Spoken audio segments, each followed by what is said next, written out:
Picture a living robot, but it's not made of metal and wires. It's actually grown from the cells of a frog. Yeah, you heard that right. Today, we are diving deep into xenobots, a totally new kind of life, engineered for a purpose. Okay, let's get into it. So back in 2020, scientists unveiled these little guys. And just a year later, they figured out how to make them heal themselves and even reproduce. So of course, you have to ask the big question. Is this one of the biggest breakthroughs in biology ever? Or are we stepping into territory where we don't belong? To really wrap our heads around what this all means, we first need to understand what a xenobot actually is. Because this isn't just some new kind of machine we're talking about. It's life itself, but, well, reimagined. Okay, so by definition, a xenobot is the world's first living programmable organism. But here's the part that just blows my mind, and it's so important. They aren't built in a factory. They are grown from living cells. This completely flips our whole idea of what a robot is on its head. So just how small are we talking here? Well, they're tiny. I mean, less than a millimeter wide. Each one is basically a little blob of about 3,000 stem cells taken from African clawed frog embryos. And get this, they don't need batteries or plugs. They're powered by their own internal fat reserves, which last about a week to 10 days before they just biodegrade. So how in the world do you make a living robot? Well, the process is just as futuristic as it sounds. It's this amazing collaboration between the massive power of artificial intelligence and the super delicate touch of a human scientist. Let's see how these architects of life get it done. They call it a top-down design process. And really, it's a partnership. An AI comes up with the perfect blueprint, and then a biologist actually puts it together. A supercomputer literally runs through billions of possibilities to figure out the best shape for a specific job, and then a scientist has to painstakingly bring that digital dream to life. All right, here's the play-by-play. First up, an AI runs an evolutionary algorithm, testing billions, with a B, of different cell shapes to find the absolute best one for a task, like swimming or carrying something. Once the AI has crowned a winner, scientists carefully harvest stem cells from frog embryos that are only a day or two old. And finally, using these teeny tiny tweezers under a microscope, they sculpt those living cells into the exact shape the AI came up with.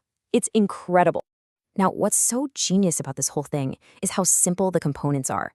Think of it like building with just two kinds of Lego bricks. You've got skin cells, which are passive and just provide the structure, the body. And then you have heart cells, which act like these tiny pulsing engines. Their natural contracting and expanding is what actually pushes the xenobot forward.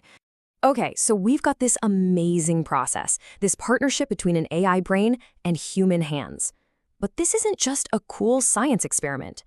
Now that we know how these incredible little life forms are made, let's get into what they can actually do. The speed of progress in this field is just staggering. I mean, think about this. In January 2020, the world finds out xenobots exist and can move. Just 1 year later, they're self-replicating. And now, we're looking at potential clinical trials in just a few years. That is an insanely fast evolution for a brand new field of science. And this slide shows that replication perfectly. The AI figured out that a C-shape was the most efficient design. So it creates this parent xenobot that basically acts like a tiny living Pac-Man. It just moves around in its dish, scooping up loose stem cells in its mouth. And when it gathers enough, it packs them together into a new baby xenobot, which then grows up and does the exact same thing. This can go on for 4 or 5 generations. So what's the end game? What could these biorobots do for us? Well, just imagine swarms of these biodegradable bots cleaning up our oceans by corralling microplastics. Or what if we could make bots from your own cells to deliver cancer drugs right to a tumor without setting off your immune system? They could even be designed to scrape plaque out of your arteries or repair damaged tissue from the inside out. The potential is just revolutionary. And here is where things get really, really wild. Xenobots are showing signs of surprising autonomy.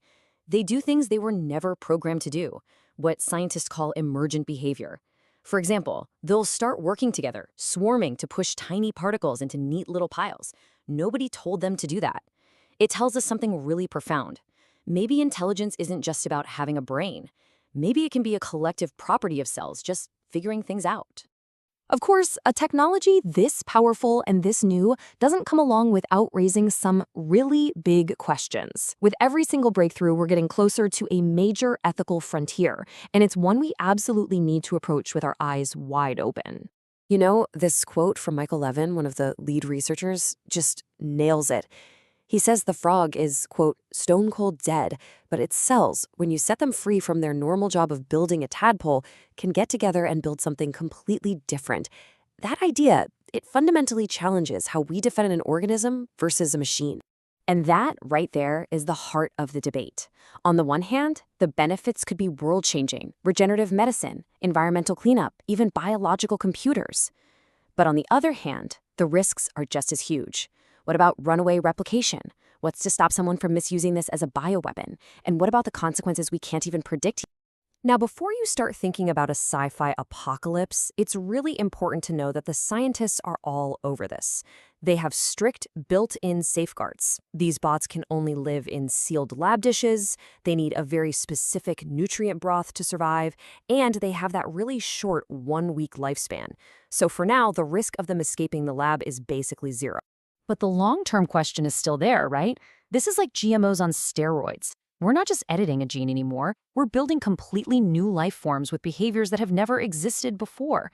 And that forces us to ask a tough question. Where do we, as a society, draw the line? So where does all of this go from here? The Xenobot is really just the beginning. The next chapter in this incredible story is already being written, and it's bringing this technology even closer to home. The next wave is already here. In 2023, scientists created what they're calling anthrobots. They're based on the exact same principles as xenobots, but, and this is a huge deal, they're made from human cells. This is a massive leap toward truly personalized medicine, where you could literally grow tiny biorobots from your own cells to go inside your body and fix what's wrong. And that kind of brings us full circle. Xenobots, and now anthrobots, they're not just an invention, they're a brand new biological canvas for us to create with. So I'll just leave you with this one thought. If you could design a biorobot to do one single thing, to solve one problem in the world, what would you have it do? The possibilities are now, quite literally, alive.